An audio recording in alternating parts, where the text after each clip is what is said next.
Salam inspirasi. Halo, apa kabar pemirsa? Senang sekali saya Francisca Rati dapat kembali menyapa Anda dalam dialog seputar kita, tempatnya kita bersuara. Ya, berbicara soal banjir, sepertinya dari tahun ke tahun menjadi persoalan yang tak kunjung mereda. Tapi kali ini ada yang berbeda. Ya, saat hujan mengguyur kota Jakarta, justru tidak tampak banjir atau genangan di kawasan yang menjadi daerah rawan banjir. Meskipun jika intensitas hujan sangat tinggi, genangan air pun tampaknya gampang sekali surut. Tampaknya ini berkat kerja keras dari petugas berseragam oranye yang siap mengantisipasi banjir yang mengancam ibu kota. Ya, mereka dikenal sebagai pasukan oranye. Lantas pertanyaannya, benarkah ibu kota lantas bebas banjir? Kita ikuti dulu tayangan berikut ini. Jakarta seakan identik sebagai kota yang penuh carut-marut. Mulai dari masalah kemacetan, sampah, hingga banjir menjadi momok yang terus menghantui. Namun setahun terakhir ada yang berbeda di wajah ibu kota.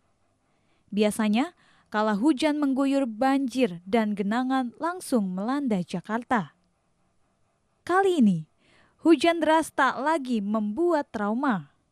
Sekumpulan petugas berseragam oranye tampak sigap membersihkan gorong-gorong, selokan, sampah, dan pohon tumbang di ibu kota. Ya, inilah pasukan oranye. Petugas pemeliharaan prasarana dan sarana umum yang siap amankan Jakarta dari ancaman banjir. Lebih dari 15.000 anggota diterjunkan ke setiap kelurahan di DKI Jakarta. Dengan jatah 40-70 personil atau sesuai luas wilayah kelurahan. Semakin luas wilayahnya, semakin banyak pasukan oranye yang ditempatkan. Pasukan oranye dibentuk Agustus 2015 lalu oleh Gubernur DKI Jakarta Basuki Cahayapurnama. Demi mengemban tugas menangani pelayanan darurat dari warga, mereka turun ke jalan membersihkan lingkungan di Jakarta setiap harinya. Tak bisa dipungkiri, kinerja pasukan oranye ini sungguh terasa dan tampak nyata bagi masyarakat ibu kota. Musim hujan kali ini tak tampak genangan permanen yang biasanya menjadi pemandangan di ibu kota. Bahkan, saat intensitas hujan tinggi, nyaris tak terdengar kabar jalanan di Jakarta tertutup akibat banjir. Inisiatif pemerintah Provinsi DKI Jakarta membentuk pasukan oranye tentu mesti diapresiasi. Terobosan ini diharapkan mampu mengikis pandangan publik yang pesimis banjir dapat diatasi. Pasukan oranye mampu membuktikan kinerja yang tak sekedar basa-basi. Diharapkan warga segera perkuat kesadaran ikut menjaga kebersihan.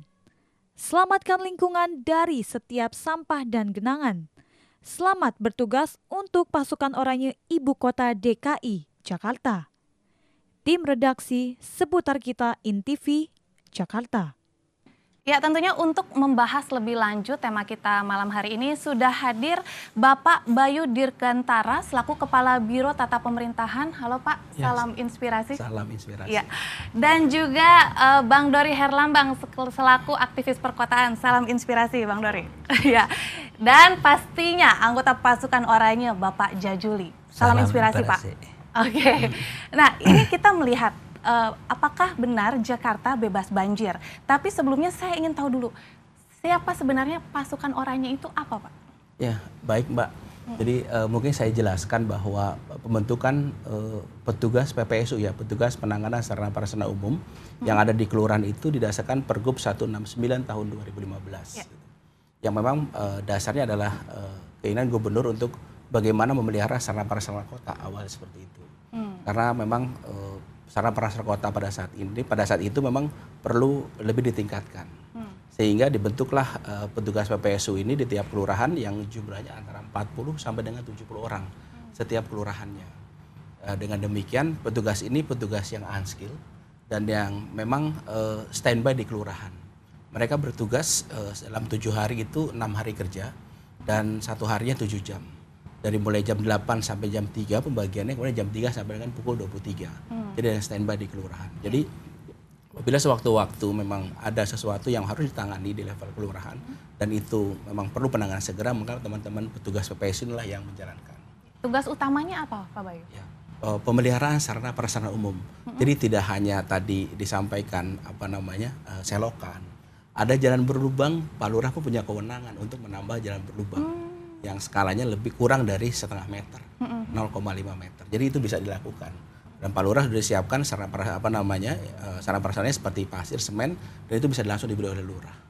Kira-kira seperti yang itu. melatar belakangi pembentukan pasukan oranye ini apa sebenarnya? Apakah memang banjir alasan utamanya? Tidak hanya banjir ya, terkait sarana prasarana umum. Tiba-tiba ada pohon yang memang tumbang misalnya gitu. Mereka inilah yang pertama kali melaksanakan pembersihan secara awal. Yang penting misalnya Jombang melintang jalan. Bagaimana caranya supaya pohon itu bisa disingkir dulu ke samping sehingga tidak mengganggu lalu lintas, kira-kira seperti itu. Kemudian juga misalnya ada lampu yang mati gitu.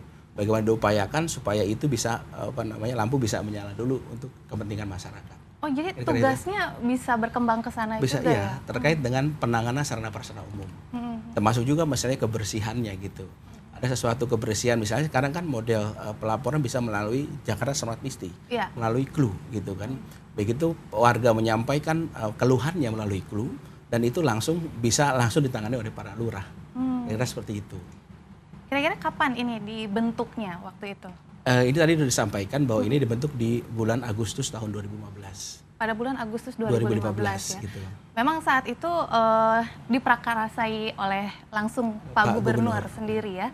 Ini memang yang saat ini menjadi sorotan masyarakat adalah pada saat bagaimana kinerja para pasukan oranye ini mengantisipasi banjir yang selama ini menjadi fenomena di Jakarta. Nah, menurut Bang Dori, apakah pasukan oranye ini bisa secara efektif merapikan Jakarta dari banjir begitu?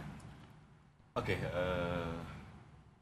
memang kita pernah ngebahas di beberapa show terdahulu ya tentang banjir. Betul. Saya pernah mengemukakan Jakarta itu secara topografi memang konturnya kan dia rendah melembah gitu ya. Jadi mau siapa gubernurnya, mau siapa yang tinggal di situ, Jakarta memang udah dari dulu nasibnya tergenang air. Persoalannya adalah bagaimana kemudian mempercepat genangan tersebut untuk hilang. Kan itu yang jadi persoalan dari dulu gitu ya. Yang dulu barangkali ya banjir itu hilang tapi tidak secepat yang kita harapkan. Memang suka atau tidak suka program yang tadi Pak Bayu sampaikan itu ya, pasukan oranye ini memang salah satu metode untuk mempercepat hilangnya genangan tadi. Tapi gitu ya. Tapi kalau dibilang bebas banjir memang belum gitu ya. Belum merasakan ya. Sampai kapanpun Jakarta akan tetap mengalami genangan air. Tapi manfaatnya sudah terasa belum sih? Kalau manfaat saya kira ya masyarakat sendiri yang menilai gitu ya. Selama memang genangan air itu dianggap menyusahin gitu kan, menyusahkan, tentunya hal yang menyusahkan cepat hilang ya tentunya masyarakat akan merasa senang gitu ya. Kalau ternyata ada masyarakat yang senang dengan adanya genangan air karena ada keuntungan, ya barangkali itu menjadi suatu yang negatif. Kan itu persoalannya kan. Jadi ya masyarakat sendiri yang menilai. Kurang lebih gitu ya. Secara teknis memang efektif untuk mempercepat hilangnya genangan. Tapi bukan berarti Jakarta udah plong bebas dari banjir. Ya, pastinya ini menarik karena saya juga ingin tahu seperti apa sih suka dan duka menjadi seorang petugas pasukan oranye. Kita tahan dulu. Dan pemirsa, tentunya kami mengajak Anda untuk berpartisipasi bersama kami di line interaktif kami 0216307303. Kami segera kembali.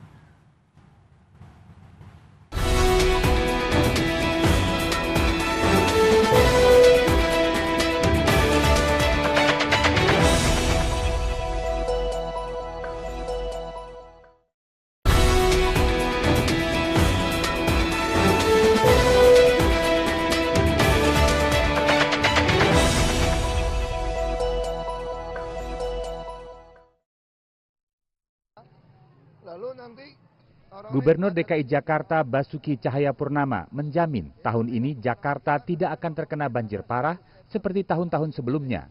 Menurut Basuki, antisipasi yang dilakukan sudah berjalan dengan baik, seperti pengawasan pintu air di Manggarai, saluran air di gorong-gorong, penanganan sampah, hingga pompa air di waduk. Basuki menjelaskan Jakarta memiliki lebih dari 400 unit pompa air yang tersebar di 21 lokasi aliran air dan waduk, seperti Waduk Pluit dan Setiabudi. Dari jumlah mesin pompa air tersebut, 10% diantaranya mengalami kerusakan. Tak berfungsinya pompa air menurut Basuki disebabkan oleh sampah yang menyumbat, namun kini sudah diperbaiki dan dapat berfungsi kembali. Kita sudah bersihkan, kita sudah tungguin, itu sudah sampaikan pada mereka, makanya masyarakat juga tolong jangan buang sampah. Rata-rata jalan raya yang tersumbat itu karena sampah dari masyarakat. Nah memang ini tanggung jawab kami, saya sudah minta PPSU maupun tata air. Kalau hujan betul-betul sekarang jangan cuma lihat pompa, mesti lebih cerdas, mesti mulai lihat saringan di depan. Karena tadinya bersih, tiba-tiba hujan semua masuk. Nah ini yang perlu diperhatikan. Sementara itu Rabu pagi operator pintu air Manggarai Julianto Wibowo mengatakan pengerukan sampah dilakukan setiap pagi sehingga memperlancar aliran sungai Ciliwung. Walau debit air cukup tinggi, masyarakat tidak perlu khawatir akan bahaya banjir. Untuk pompa sendiri sih kita benar-benar semua beroperasi ya, yang dimana di bagian pusat ataupun di aliran tengah ya bisa dibilang. Itu pompa berguna semua dan berfungsi semua. Untuk masalah sampah di mana kita bekerja sama Dinas Kebersihan yang selalu membersihkan sampah yang berada di bantaran sungai Ciliwung yang tepatnya di Manggarai ini. Julianto menjelaskan dari banjir Kanal Barat Manggarai, air mengalir menuju Waduk Setiabudi. Debit air yang tinggi dihisap oleh pompa air dan selanjutnya dialirkan ke Sungai Banjir Kanal Timur, lalu diteruskan menuju laut.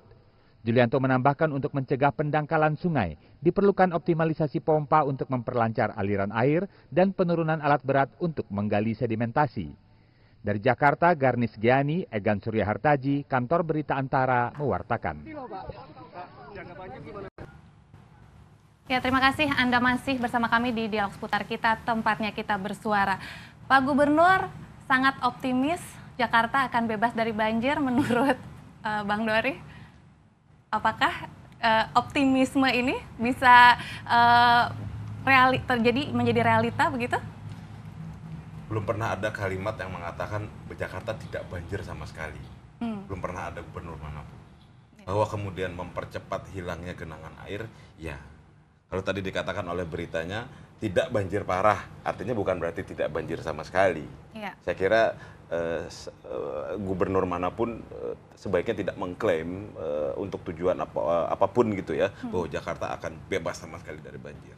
Karena itu tadi, topografi Jakarta itu memang dia seperti ceruk gitu ya. Tinggal bagaimana kemudian secara cerdas memang mempercepat larinya air. Kan itu kan tadi kan, air itu kan ada yang dari atas langsung hujan, ada yang kiriman dari lebih tinggi, Bogor, dan ada juga yang memang balik lagi dari laut seperti di daerah utara, rob atau banjirop. Nah, itu semua perlu kecerdasan khusus memang untuk menangani itu. Nah, tidak hanya mengandalkan teknologi. Kalau pompa itu kan tadi bicara soal teknologi kan, tapi juga manusia-manusianya. Dulu kan kita ngandelin masyarakat bergotong royong, ternyata ini ibu kota. Sulit. Masyarakat diminta untuk benar-benar menjaga saluran supaya ini. Ya ternyata memang ya topografinya. Ya. Dan ternyata dengan metode yang menggunakan SDM diberdayakan langsung, ya, harusnya memang jauh lebih efektif harusnya ya. Tapi kita coba lihat aja, ini kan umurnya baru Agustus, belum ada setahun ya program ini ya. Tapi sebenarnya pernyataan Pak Gubernur ini didukung oleh pernyataan pemerintah pusat, di mana Pak Menteri Pekerjaan Umum dan Perumahan Rakyat menargetkan Jakarta bebas banjir di tahun 2018.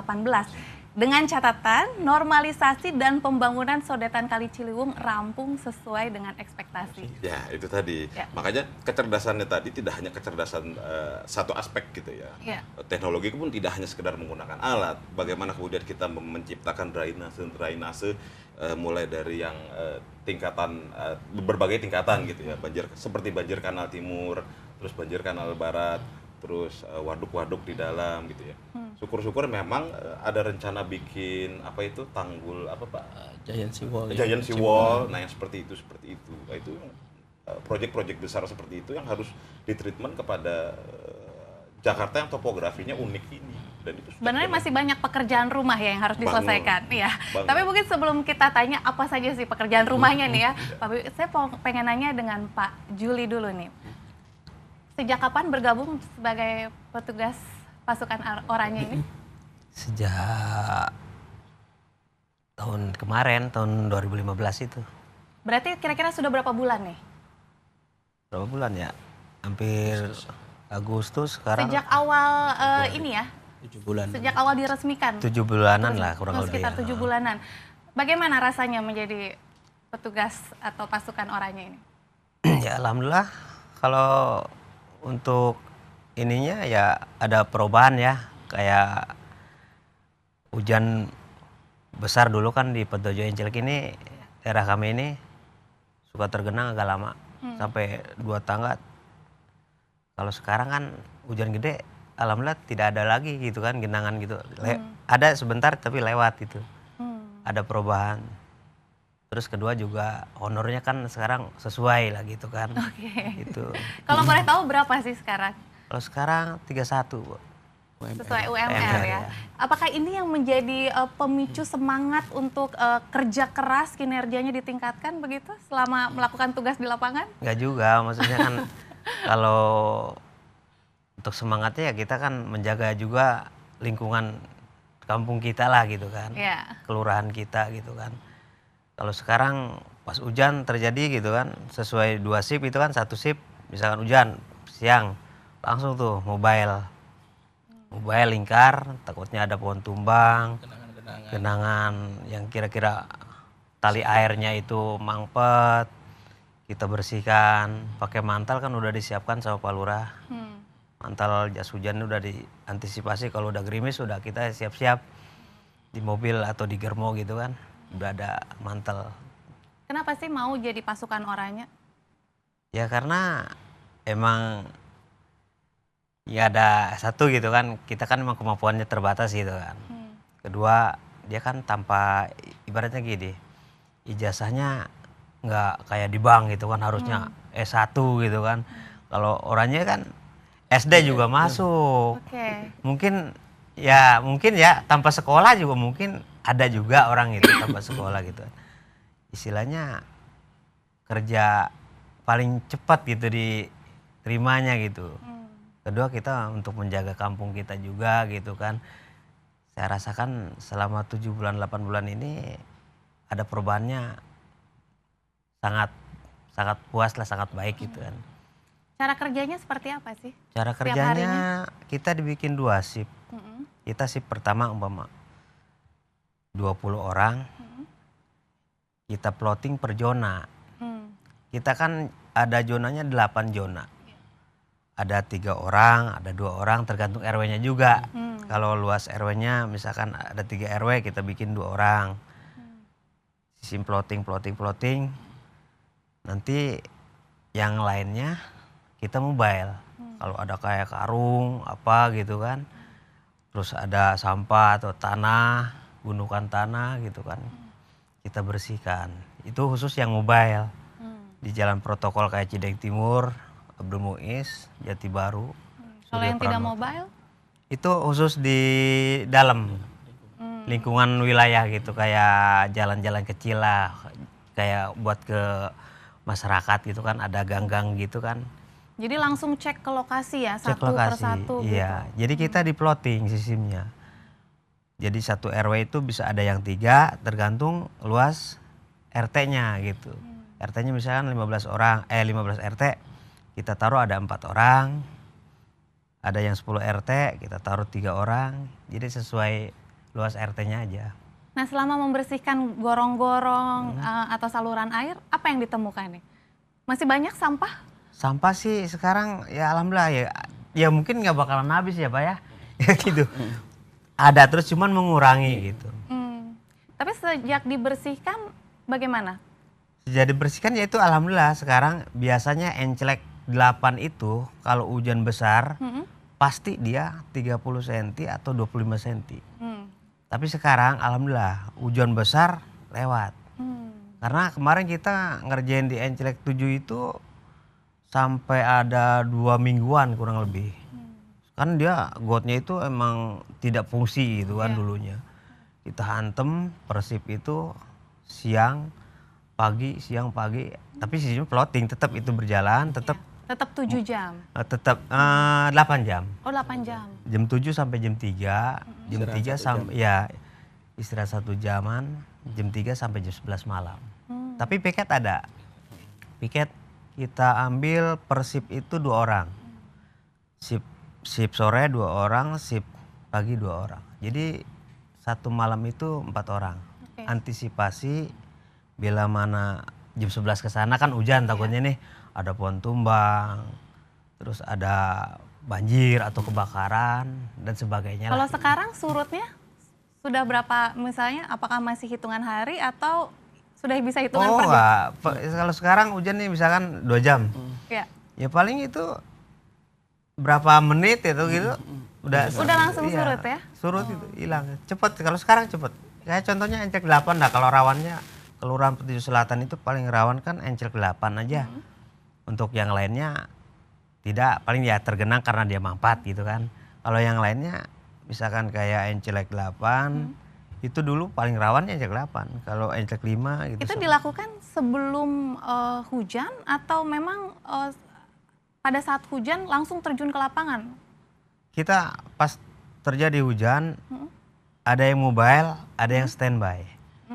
Jadi kita nih udah hujan mulai tuh kita pakai mantel, jas hujan, siap. Kita cari selahnya takut ada yang mampat. Ya. Gitu.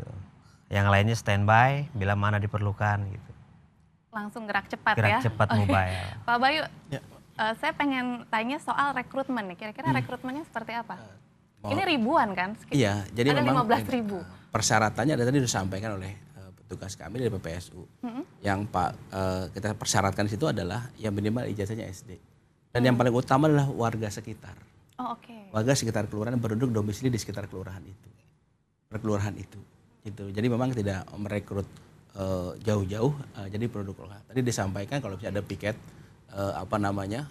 itu tiba-tiba jadi sesuatu, mereka bisa panggil teman-temannya segera gitu untuk menangani memang yang perlu dengan skala yang lebih besar. Karena juga mungkin mudah mengawasi dan pastinya lebih paham lingkungan Lebih paham sekitar lingkungan ya. sekitar. Oke, ini saya juga mau bertanya soal anggaran, balik lagi ya. Kalau kita bicara soal antisipasi banjir, tapi kita tahan dulu. Dan pemirsa, kami mengajak Anda untuk berpartisipasi di line interaktif kami di 0216307303. Kami segera kembali.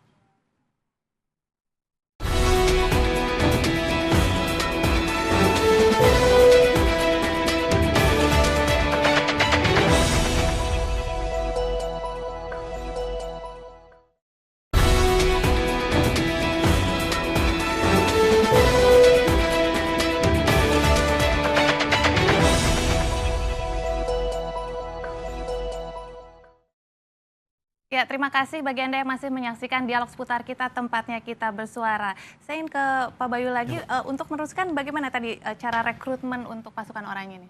Jadi persyaratan yang diatur dengan Pergub adalah pendidikan minimal sekolah dasar ya. Kemudian umur minimal 18 tahun, sehat gitu ya. Dan warga sekitar, kira-kira seperti itu.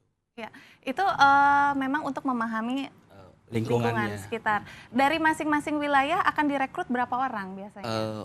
Per kelurahan tergantung tadi kami sampaikan dari luasan jumlah penduduk dengan luas wilayahnya.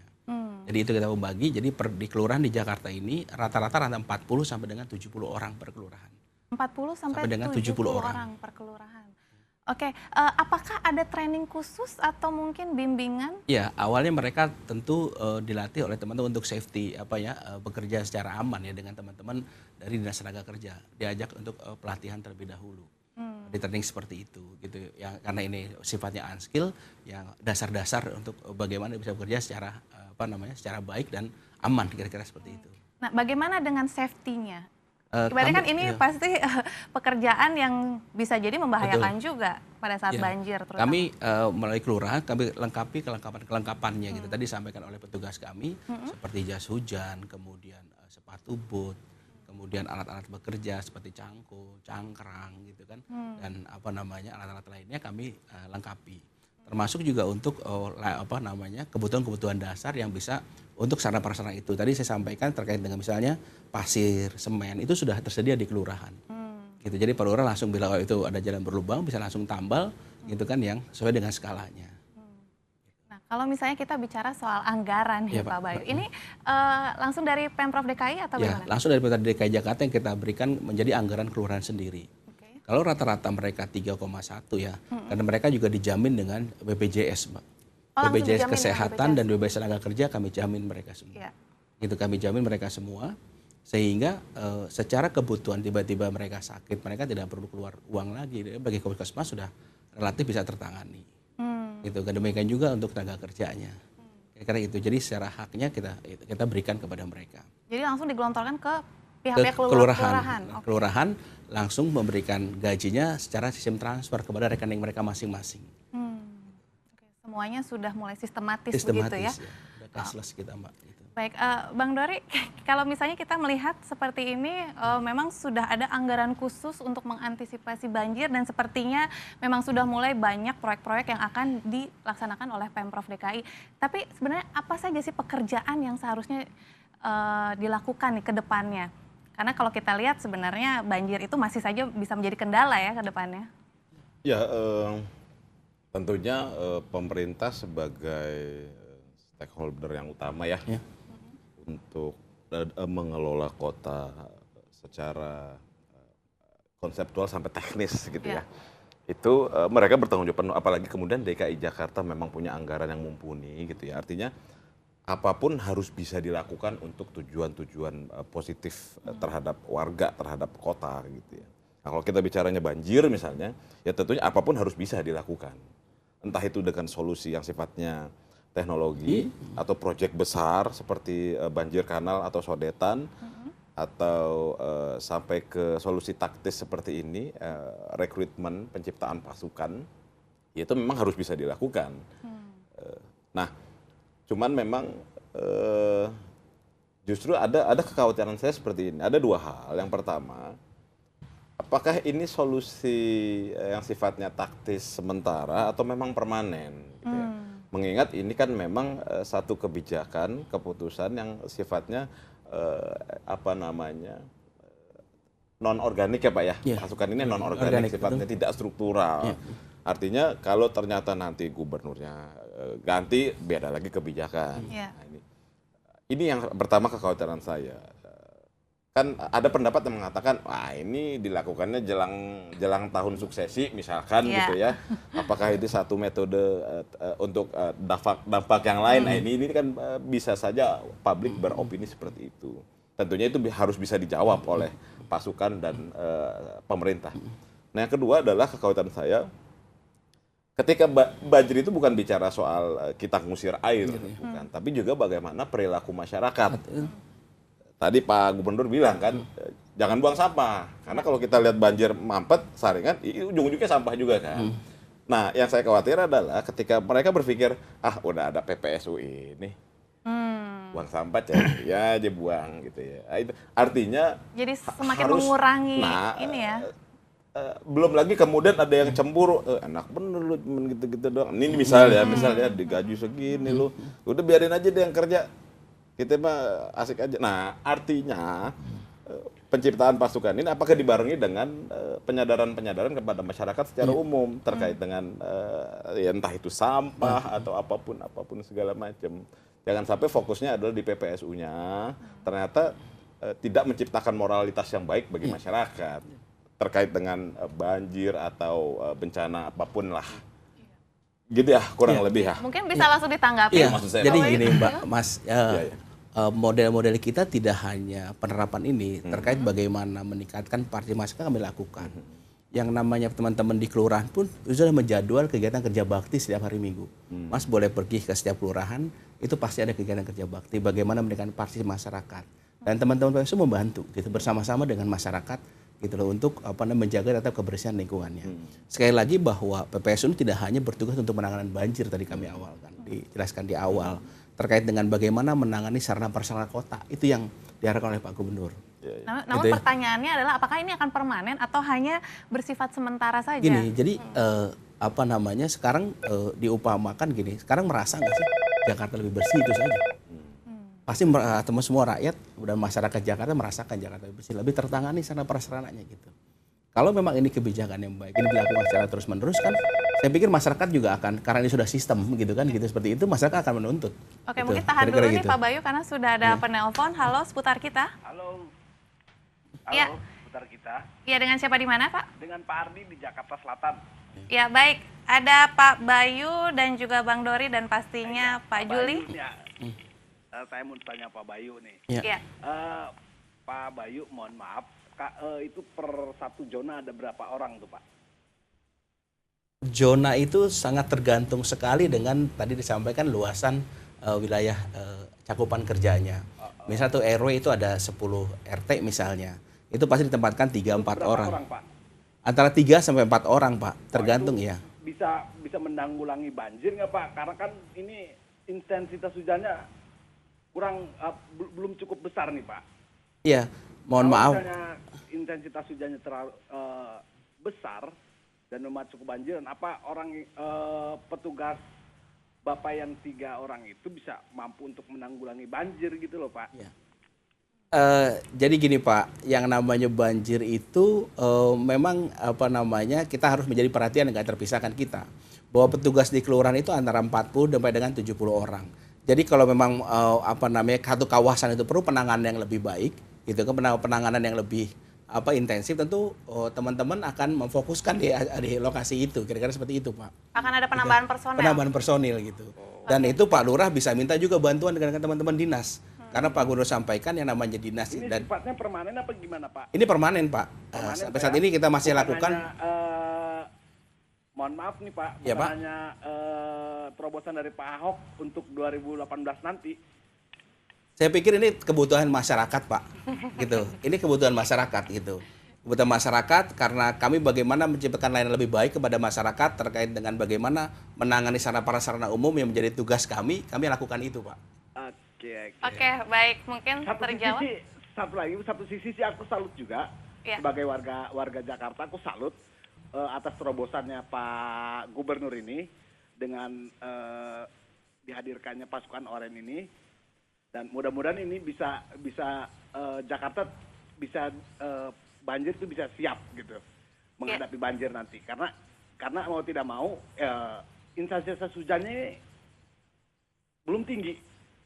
Jadi dan di Bogor pun intensitas hujannya tidak terlalu tinggi, gitu loh Pak. Ya Pak. Jadi Saya berharap pasukan oranye ini mudah-mudahan bisa menanggulangi banjir. Salut untuk terobosan Pak Ahok, Gubernur. Saya sebagai warga negara merasa salut Pak. Ya, baik. Terima kasih. Sama-sama Bu. Ya, baik. Terima kasih Pak. Silakan langsung ditanggapi. Ya, terkait dengan petugas ini tidak hanya menangani banjir. Gitu. Bahwa yang menangani ini tidak hanya anggota PPSU, tetapi kami juga punya alat-alat berat ya, yang bekerja secara terus-menerus bagaimana menguras aliran-aliran yang ada, kira-kira itu. Kita tambah lagi dengan pembuatan tangkapan-tangkapan air seperti embung-embung air gitu. Dan dari sisi kerjasama gitu ya misalnya, kami pun sudah kerjasama dengan pemerintah Kota Tangerang Selatan gitu. Kami sudah buat tangkapan air ya hampir sekitar 18 hektaran di Kota Tangerang, itu juga seperti itu. Kemudian juga dengan bantuan kerjasama dengan Jabodetabek Jur misalnya, bagaimana memelihara saluran-saluran air atau menjaga limpasan air gitu dengan membentuk bendungan-bendungan, membuat bendungan-bendungan di Bogor, di Ciawi, kemudian di Cianjur kami pun juga lakukan. Kami berupaya lah semaksimal mungkin bagaimana menata aliran air yang sudah ada, kira-kira seperti itu. Ya, mungkin kembali ke pertanyaan Bang Dori tadi. Apakah diimbangi dengan sosialisasi kesadaran masyarakat untuk peningkatan kesadaran masyarakat? Jangan sampai akhirnya itu tadi ada kecemburuan mungkin di antara masyarakat. Anda kan digaji untuk membersihkan sampah, jadi terkesan ada seperti itu. Nah, bagaimana nih sosialisasi ke masyarakat? Sosialisasi kami lakukan terus. Kami lakukan terus. Bagaimana kami juga meminta masyarakat secara bersama-sama menjaga kebersihan menjadi bagian nggak terpisahkan tugas teman-teman semuanya gitu. Seluruh perangkat pemerintah provinsi di Jakarta. Dalam bentuk apa sosialisasinya? Secara langsung misalnya seperti kita nih sekarang bagaimana menerapkan plastik berbayar misalnya. Ini kan bagaimana mengurangi, mengedukasi masyarakat sekarang pergi ke toko, Iya. udah ke mall gitu misalnya, tidak ada lagi udah plastik kalau mau bayar kan. Itu Pak salah Gubernur satunya. menjelaskan, ya Pak Gubernur Kita tahan menegaskan dulu Pak kemarin. Bayu. Ya. Masih ada ini ya beberapa solusi juga, dan saya juga pengen tahu ada nggak sih kendalanya begitu, tapi kita tahan dulu. Dan pemirsa, jika Anda masih ingin berpartisipasi bersama kami di 0216307303, kami segera kembali.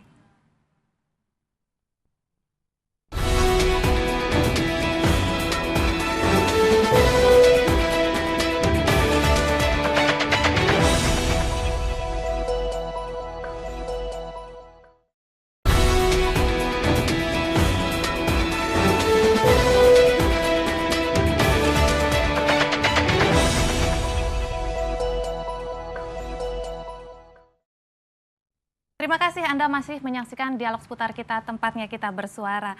Mungkin tadi selain plastik berbayar, ada solusi lain untuk bisa memberikan edukasi dan kesadaran masyarakat untuk menjaga lingkungan begitu? Ya, dengan penerapan kita sudah bentuk juga lembaga-lembaga masyarakat yang peduli ya. Bagaimana sampah itu bisa diolah dengan model 3R ya, kira-kira seperti itu. Dan plastik berbayar, gini Pak Gubernur sampaikan bahwa kita Jakarta sudah punya sebenarnya Perda 3 tahun 2014 ya terkait dengan sampah. Jadi terkait dengan plastik berbayar sebenarnya di Perda itu disampaikan bahwa yang namanya toko, kemudian mall dan gabungan pengusaha retail itu sudah diwajibkan sebenarnya untuk menggunakan plastik yang memang ramah lingkungan, kira-kira seperti itu. Jadi sejak awal, jadi Pak Gubernur hanya menegaskan itu, dan sanksinya itu ada harus diwajibkan membayar kalau tidak menggunakan sekitar 5 juta sampai dengan 25 juta. Mungkin Pak Juli, apakah Anda pernah merasakan hal seperti itu, bahwa masyarakat akhirnya justru jadinya bergantung pada Anda nih sebagai pasukan orangnya untuk ya udah saya buang sampah aja karena sudah ada petugas kebersihannya. Apakah Anda merasa seperti itu sekarang? Kalau masalah sampah ya kadang-kadang ada juga masyarakat yang peduli. Ada juga yang udah biarin ya, katanya ada PPSU ini gitu ya. Ada juga, tapi nggak semua begitu masyarakatnya.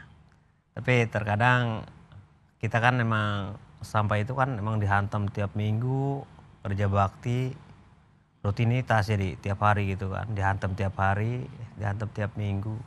Tapi kalau Anda melihat warga Anda membuang sampah, Anda itu juga nggak menegur juga nggak? Ya negur, kata saya jangan buang sembarangan gitu kan. Ya biasalah kalau masyarakat kan, apalagi Tanggapannya gimana tuh? ya iya ya maaf ya paling gitu doang. Gitu Tapi kan. tetap dibuang. Tetap dibuang gitu kan. Akhirnya tapi namanya kelihatan sama kita kan pasti kita pungut dan kita rapikan ke karung-karung dan Mau tidak mau akhirnya petugas lagi yang memungut sampah-sampah itu ya. akhirnya ya mau tidak mau ya petugas gitu kan. Karena emang di depan kita gitu kan. Kadang-kadang emang kita habis diambil, ganti menit atau setengah jam, kita balik lagi mobile gitu kan. Udah ada lagi gitu kan. Ini sih sampah rumah kayaknya gitu kan. Tapi ya mau tidak mau ya kita angkat aja lah gitu kan. Emang perintahnya begitu, Pak Lurah bilang. Pokoknya jangan ada sampah pun di protokol atau di yang kelihatan lah gitu kan. Perintah Pak Lurahnya. Nah Bang Dori, kalau misalnya Anda melihat seperti tadi pertanyaan dari pemirsa bahwa sebenarnya ini intensitas hujannya belum mungkin sebesar atau setinggi curah-curah hujan di tahun-tahun sebelumnya. Apakah memang itu jadi salah satu alasan bahwa sebenarnya genangan cepat surut? Selain dari kinerja para petugas ya? Ya itu yang saya bilang, jangan takabur gitu ya. Siapapun pemimpin kota ini, gitu, pengelola kota ini gitu ya, jangan keburu takabur, bebas banjir apa nggak banjir sama sekali. Ingat ini topografi kota ini memang kan unik. Tapi yang paling penting begini, satu bahwa ini menjadi satu program yang konsisten, tidak hanya untuk targetan-targetan pendek, apalagi terkait dengan situasi politik suksesi ya gitu ya. Itu artinya ini menjadi satu program yang berkesinambungan gitu ya, siapapun pemimpin kota ini. Yang pertama. Yang kedua, hendaknya memang pasukan orangnya ini tidak hanya menjadi robot yang bekerja berdasarkan instruksi, tapi juga mereka menjadi satu kader atau orang-orang yang melakukan edukasi terhadap masyarakat. Ada training tersendiri untuk melakukan edukasi artinya, itu ya? ketika kemudian ada orang buang sampah sembarangan, jangan mereka kemudian menjadi robot mungut gitu ya. Kemudian warga cuek aja, antar ada yang mungut ini kan buang sampah. Tapi ada juga satu bentuk edukasi kepada masyarakat, entah itu dengan pendekatan persuasif, karena kan mereka orang lokal ya, dengan cara teguran atau bahasa-bahasa tubuh atau bahasa verbal yang kemudian membuat orang oh iya, yang kayak tadi kan bilang oh sorry, oke dia sorry di situ, apakah dia kemudian di tempat lain dia buang lagi gitu kan? Apa memang sudah tidak bisa lagi melakukan pendekatan persuasif, harus ada tindakan tegas begitu dari ya untuk warga yang memang sengaja. Saya kira harus punish and reward itu harus. Kita sudah lakukan gitu ya. Kan ada di kota lain itu kan, saya nyebutkan kota lain gitu ya, ada denda gitu ya sekian ribu itu kita lakukan gitu. Sudah, kita ada operasi tangkap tangan juga ada terkait dengan buang sampah. Begitu sampah itu kita tetapkan, kita sudah sosialisasikan dengan spanduk dilarang membuang sampah di tempat ini. Karena lepas ini menjadi kawasan kami. Teman-teman di kelurahan pun juga kami juga sudah mengurangi tempat-tempat yang memang tidak tertangani. Ini teman-teman sudah bisa memetakan. Kita kosongkan itu, kita tanam misalnya kalau memang itu bisa dibawa dengan tanam, kita tanam dan kita kasih spanduk di situ. Dan itu kita intip di situ. Pengawasannya seperti pengawasan. apa? Iya, teman-teman di Pol PP di kelurahan pun juga mengawasi ini. Gitu. Tak kala itu buang sampah kita tangkap, kita ada program tipiring gitu ya. Dan kita sidangkan itu. Jadi edukasi yang mereka lakukan kepada warga gitu ya, misalnya entah itu ke kelompok tertentu, misalnya ke anak kecil gitu ya. Mungkin mereka ada baju-baju tulisan yang sifatnya menghimbau, yuk buang sampah ke tempatnya.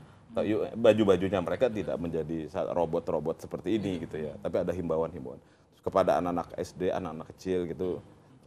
Ketika mereka lagi nunggu nggak ada masalah, ya jangan terus bengong nungguin masalah, enggak gitu ya. Ada kegiatan-kegiatan persuasif kepada masyarakat. Kita juga kerjasama ya, dengan teman-teman di Dinas Pendidikan ya. Dari skala leveling ya, mulai dari mungkin dari playgroup, dari PAUD yang juga jadi binaan kita coba edukasi seperti itu. Kami sampaikan program-program ini seperti itu. Sudah masuk ke ranah pendidikan berarti ranah pendidikan ya, dari mulai PAUD, tidak hanya dari TK, dari PAUD kita udah mulai gitu. Dari PAUD, dari hadirkan mereka juga. Karena kan PAUD itu ada di lingkungan. PAUD itu di lingkungan dengan biasanya pengolahnya teman-teman di level di RW lah. Ini perlu bisa mendekatkan dan mereka juga sudah coba berupaya untuk mengedukasi itu. Tapi mungkin yang saya pertanyakan adalah bagaimana dengan adanya oknum-oknum pengembang nakal begitu yang tidak memperhatikan analisis dampak lingkungan pada saat mereka melakukan pembangunan. Itu kan menjadi salah satu faktor juga kenapa Jakarta akhirnya tergenang banjir gitu. Nah, itu udah bicaranya mekanisme kontrol pembangunan, perencanaan dan pembangunan kota gitu ya. Itu saya rasa udah ranahnya ranah perencanaan kota dan pembangunan gitu ya. Karena mereka ini PPSU ini sifatnya kan memang solusi taktis, ada masalah treatment sifatnya, bukan antisipatif sifatnya, tapi ada itu kejadian. Menjadi salah satu PR utama juga untuk pemerintah ya, memberikan sanksi tegas pada pengembang. Ya, jalur air itu kan tadi yang terkecil, dari mulai tali air yang segede kelingking, segede jari, segede saluran, gorong-gorong, sampai yang paling besar adalah banjir kanal. Nah, itu semuanya perilaku air di situ harus diarahkan.